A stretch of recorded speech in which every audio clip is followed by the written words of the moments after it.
Assalamu alaikum ардактуу замандаштар, саламатсыздарбы? Биз бүгүн сиздерге Россияга жумушка жөнөткөн Phoenix компаниясын тартып көрсөтөбүз. Дареги Бишкек шаары Калыгакиев көчөсү менен Токтогул көчөлөрүнүн кесилишинде мына ушул Весна соода борборунун 4-кабатында жайгашкан. Кааласаңыздар, Токтогул көчөсү тарабынан Алма гипермаркетинин эшиги аркылуу кирсеңиздер болот.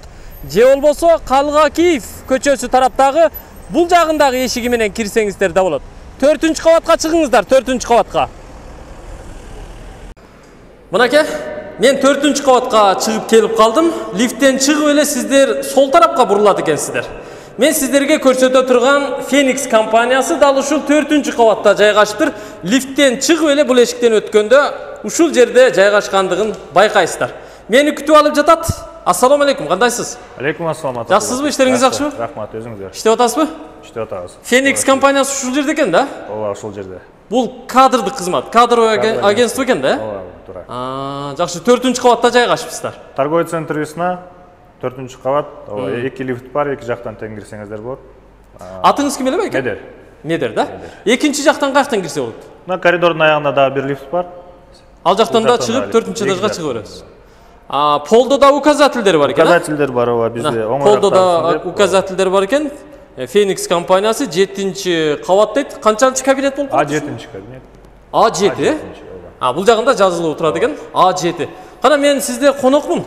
Кош келипсиз. Кызыктуу суроолорум бар. Көрөлү, угалы.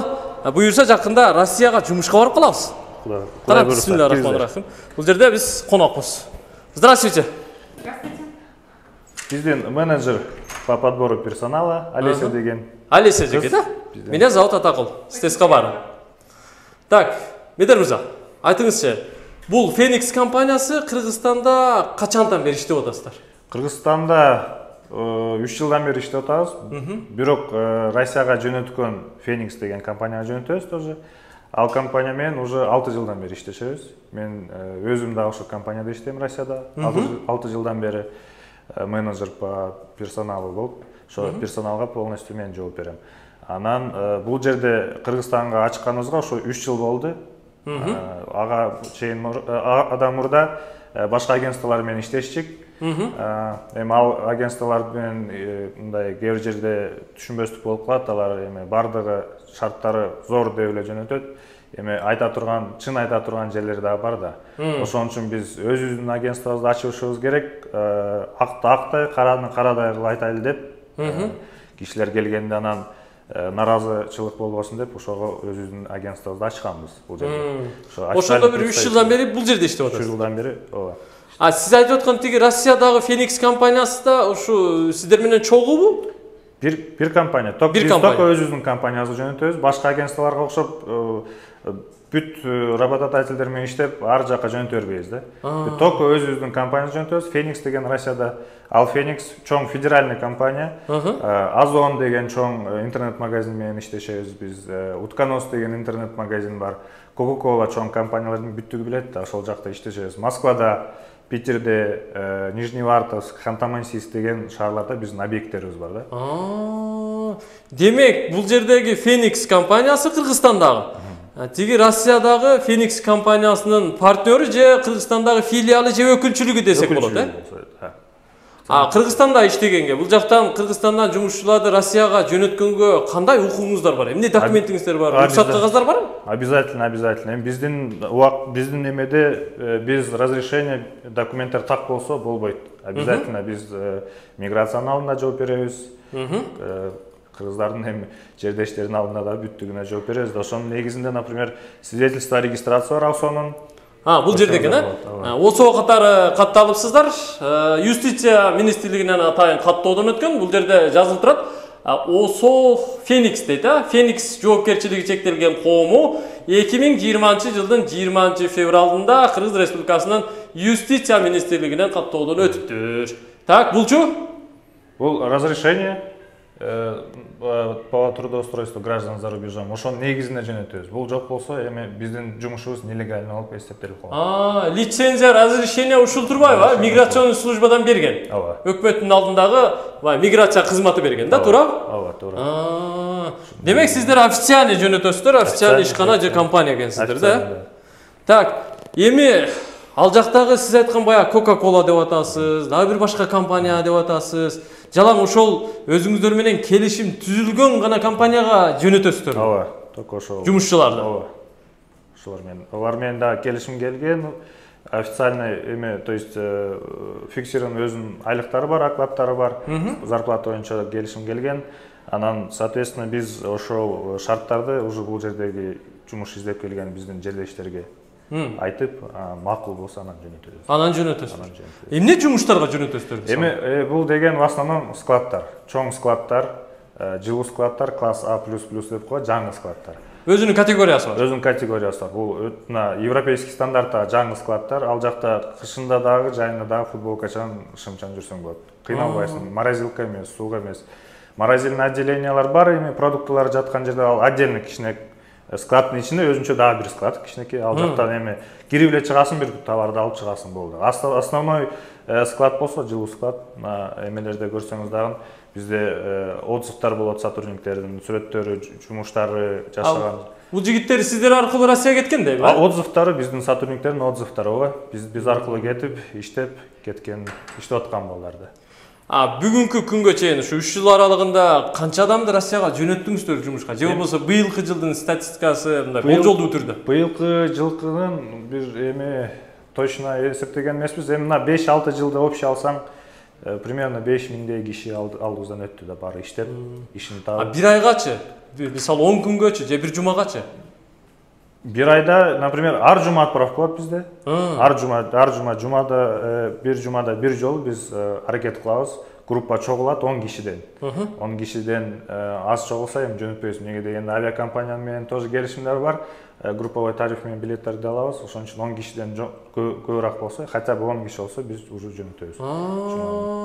Баягы Россияга кетип аткандар билеттерди өтө кымбат алып атпайбы? Сиздер аркылуу бара турган болсо, групповой арзан тариф менен да барса болот экен да? Ооба. Анан бизде эми условиялар ошондой, если жердештер сом менен кыйналыш болуп кете албай жаткан болсо, биз ошо арзаныраак билетти караштырып, эмеге карызга жөнөтөбүз. Билет алып беребиз. Ал эмне мындай айлык акысынан кийин кармалабы кандай болот? Айлык акысынан кармалат, 5%, эч кандай үстүнө акча кошулбайт. Акчам жок десе, билеттин авиакомпаниядан билеттин баасын запрос кылабыз. Анан биздин соискатель менен байланышабыз. Ушул датага ушундай баа менен бизге берди, макулсузбу дейбиз. Макул болсо договор түзүлөт, нотариально через нотариус договор түзөбүз.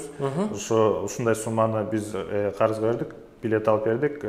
3 айда 10 миңден, допустим, 30 миң болсо, условно, примерно 3 айга договор түзүлөт, вахтовый договор. Ушул 3 айдын ичинде 10 миңден бөлүп төлөшү керек. Ооба, кээ бирки компанияларга окшоп сразу кармабайбыз. Эми жеңилирээк болсун деп 3кө бөлүп. Биягы авиабилеттагы рассрочка кылса болот турбайбы? Рассрочка, мындайча айтканда рассрочка бизде. 5% рассрочка да. Эң кызыктуусу.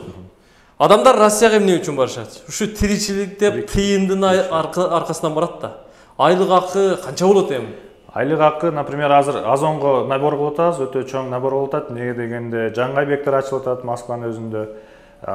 Биз ошо Озон менен жакшы эмеде сотрудничестводабыз и бизге биринчи эң жакшы деген условияларды берип атат. Көбүрөөк штатты чоңойтуп, өзүңөр дагы чоңойгула деген келишимдер бар. Ошон үчүн ошол жакка азыр в основном набор болуп атат. Анан в основном комплектовщиктер, упаковщиктер и грузчиктер.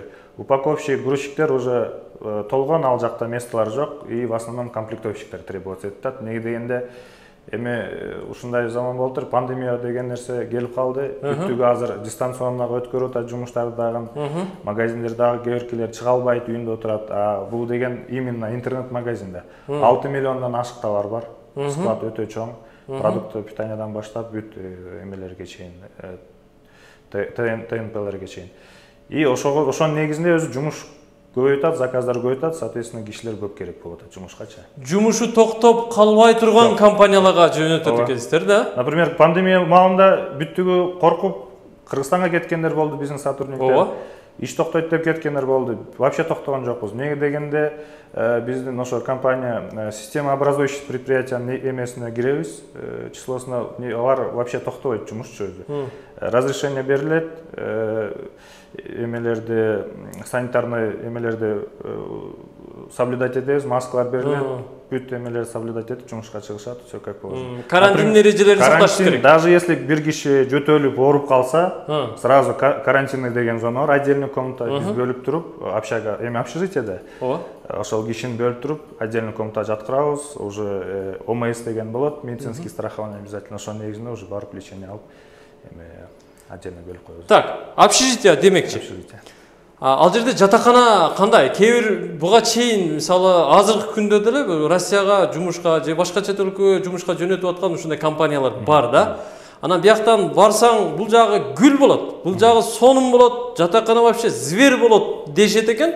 А барганыңда общийде жатып калат экенсиң, көңүлгө жакпай калат экен да кыскасы. А сиздерде андай нерсе барбы жокпу? Жок, биз ошон үчүн биз өзүбүздүн компанияны ачканбыз да. Неге дегенде сүрөттөр дагы бар, видеолор дагы бар.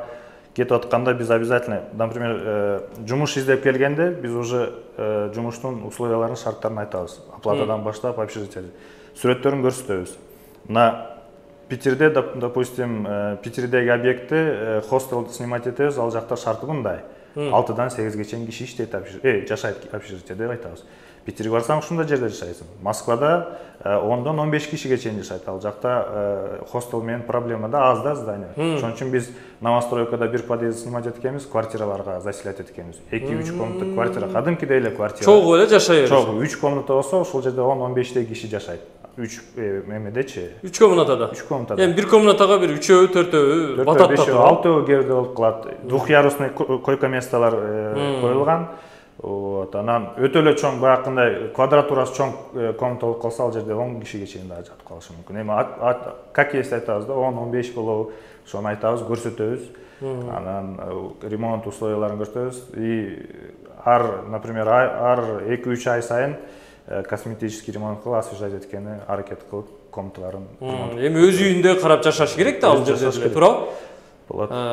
Квартплаттардын өздөрү төлөшөбү? Жок, бекер. Бул жерден договордун негизинде кетишет. Договорда жазылган. Трудовой вахтовый договор менен кетишет. Вахта 3 айга түзүлөт.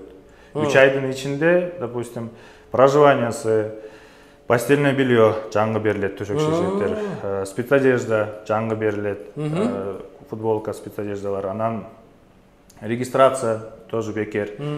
Жумушка апара алып келет, автобус бар, транспорт. Бар жок бекер. 3 ай толук иштесе. 3 ай толук иштесе. 3 айга чейин договорду бузуп, өзү бузуп сайыскать. Жумуш жакпай калды десе. Жакпай калды. Же кетем. Например, андай случайлар көп болгон. Аз бизде айтып коет, хейтерлер деп коет. Алар молодежьдер сразу жазышат. Например, пандемия болгондо кете албай отыргандар, биз, например, кишилерди алып чыгыш үчүн зампредставитель эме Татьяна Голиканын алтына письма жазганбыз, ФСБге, анан ошонун негизинде пригласительный берип кишилерди алып чыкканбыз шарттын рейси менен. Биздеги жердештер келип алып кете албай калгандар биз менен биздин жумушка кетип качкандар дагы болгон да. Андайлар болгон кишилер качышат. Билет алып беребиз, бар жокту кылып беребиз, келет бир жума, 2 күн аэропорттон чыкпай кеткендер да болгон. Эми алардын үстүнөн эми договорлор бар, эми иш жүрүшөт, алар мындай айтып койгон. Демек келишим менен кетет экенбиз бул жактанчы. Анан ал жакка барганда ошо 3 ай ичинде баягы сыноо мөөнөтүндө кокус жумуш жакпай калып, мен упаковкада иштебейм, мен стройкага кетем дегендер болуп калышы мүмкүн да. Кете турган болсо эмне, штраф төлөбөй эмне кылат? Жок, ошо договордо жазылган общежитиянын акчасын кайтарып бериш керек болот. Спецодежданын, например, общежитие айына 6000 бекер. Ошонун акчасын кайтарып беришке туура келет. Спецодежда 1400, постельное белье 1200 рубль, регистрация 4000. Бул бар жокко акча кетет да. Жаңы алып берилет да. Эми аны иштейин деп кетсе 3 айга чейин төлөп анан кетиш керек да. Анан кетиш керек. Футболкасында, спецодеждасындагы төлөсүн, анан кийин ал кетет анан төлөсү. Кийсе кийип кетсин, эстеликке дең, а? Эстеликке калат ал жок. Ошо төшөк шешептери менен кошо эмесин түйөт, кетет. Кетет дең, а? Так, акчасын айтпадыңыз да. Зарплата кандай болот? Зарплатасы 1650ден минимальный ставкасына смена ачыктын 1650 уже эме сменаң эсептелип кетти. айына 20 смена иштейсиңби, 25 смена иштейсиңби, 10 смена иштейсиңби, ол өзүңдөн зависит этет. 1600'дөн башталат. 1650'дөн. 1650 рубльдан 8-ден 8-ге чейин жумуш.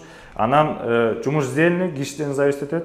1650'ден баштап эми 2000, 2500, 3000, 3500 ким кандай иштейт да. Ошого чейин тапсырылат. Ар бир процентине 25 рубльдан доплата кетет. Ал жерде канча көп упаковка кылсаң, көп товарды тизсең, ошого жараша упаковка эмес, чогултуш керек. Чогултуш керек. Ооба, эми маркетте жүрбөйбүзбү, тележка менен. Ал жакта деле ошондой система.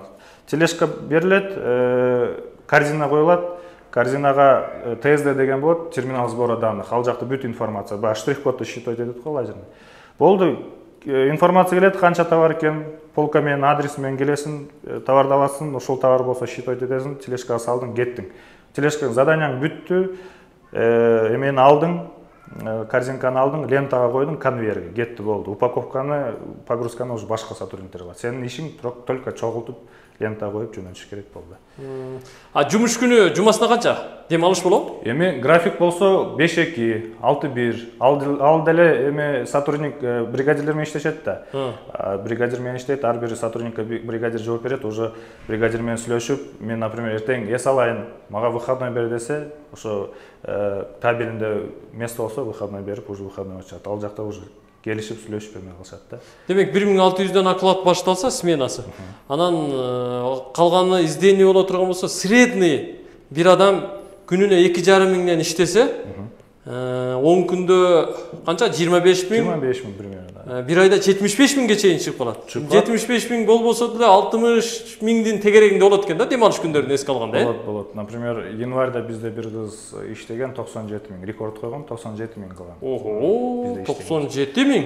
Ушунча иштеп койду. Ошо кишиден зависит этет. Так, сиздерге келиш үчүн эмне кылышыбыз керек? Кандай документ менен келиш керек? Бул жерге келип эмне кылабыз? Келишим түзөбүзбү? Медициналык кароодон өтөбүзбү, өтпөйбүзбү? Эмне кылышалы? Бизге келесиздер офиске, биз жумуштун шарттарын айтып беребиз, кандай условия экен. Анан сиздерге жакса, бар жок, мен болду кетем, мага бар жок жакты дей турган болсо, эми визиткаларды беребиз, ал жакта жазылган справка алып келиш керек. Форма 086 деген о состоянии здоровья, то есть бизге здоровый сотрудниктер керек да. Анан эмелер болгон моменттер. Баргандан кийин мен сотрясение алганмын, бул жерим ооруйт, варикозум бар, иште албайм деп кыйналган кишилер бар. Ошон үчүн биз только здоровый сотрудниктер алабыз, подтверждение керек. 086 справка. 086 справка. Анан справка о несудимости, то есть соттолгон эместиги боюнча. Анан справка с места жительства обязательно, жашаган жердин регистрациясы. Анан справка о запрете на выезд.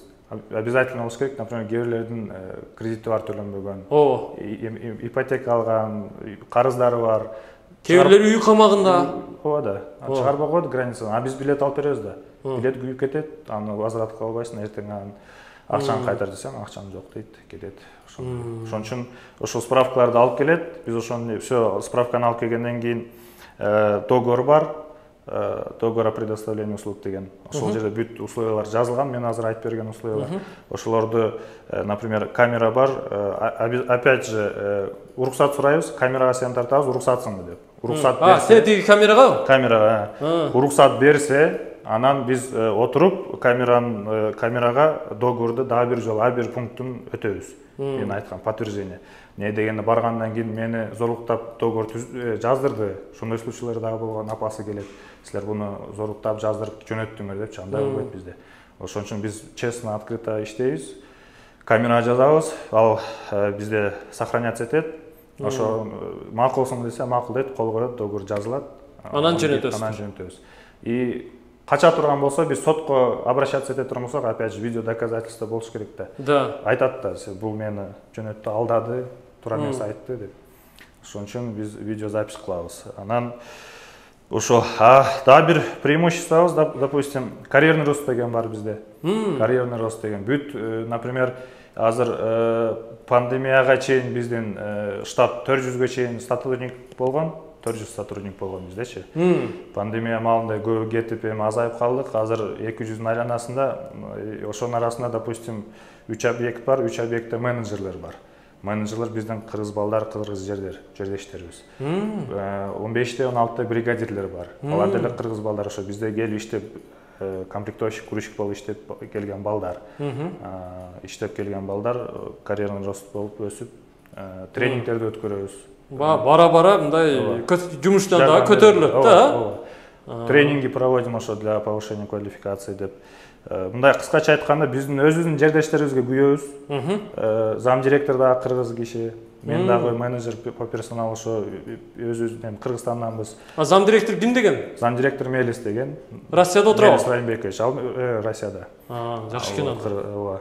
Анан персоналды полностью ошо өзүбүз тактайбыз, бүт өзүнүн жердештери иштейт. Кыргыз балдар, кыргыз жерлер, например, 100% коллективден 20% Украинадан да бар сотрудниктер, Белоруссиядан келип иштейт бизге, Россиядагы бар. Беш кошкон деңби ага? Кошулган. Ал жактан келе берет, эсенки мамлекеттеринен да турабы. Бирок 80% биздин жердештер в основном. Жакшы экен анда. Коллективде көпчүлүгү өзүбүздөн болсо, жакшы да. Ынтымак, биримдикте иштейсиң дегендей да. Негизи сиздер аркылуу барса боло тургандыгын мындай көрүп ынандым. Сиздер токтобоңуздар. Мына ушундай ишенимдүү компания аркылуу чет өлкөгө бала чакаңды жөнөтсөң, биякта көңүлүң ток отурасың да, ата-эне катары. Бул ата-энелер үчүн дагы аябай жакшы. Сиздерге ийгилик каалайм, менин суроолорум бүттү. Кимде ким Россияга жумушка баргысы келсе, ишенимдүү компания менен баргысы келсе, анда ушул Бишкектеги ушул дарекке келет. Весна соода борбору 4-кабат ушул кабинет, Сизге рахмат келип кеткениңизге. Амандыкта көрүшөлү. Миллиондук подписчиктериңиз менен рахмат. Куттуктайм. Сизди постоянно көрүп отурабыз, биздин сотрудниктер дагы көрүп отурат. Рахмат. Ошо буйруса бизди дагы көрөт. Бүтүүгө салам, коллективге салам, чоң рахмат. Сизге чоң рахмат. Рахмат. Алла разы болсун. Алиса эжеке, тынч болуңуз. До свидания. Урматтуу Тез кабардын көрүүчүлөрү, дарегин түшүндүңүздөр да. Бишкек шаары, торговый центр Весна. 4-кабат. Чыгасыздар лифттен эки жагынан тең чыксаңыздар болот. Ушул А7-ни издеп келе бересиздер. Давайте, Россияга барасыздарбы? Анда өз алдынча барып, ал жакка барып, жумуш таппай кыйналбаңыздар. Феникс аркылуу ишенимдүү жумушка барып, жогорку айлыкты алып, татыктуу иштеңиздер. Көрүшкөнчө.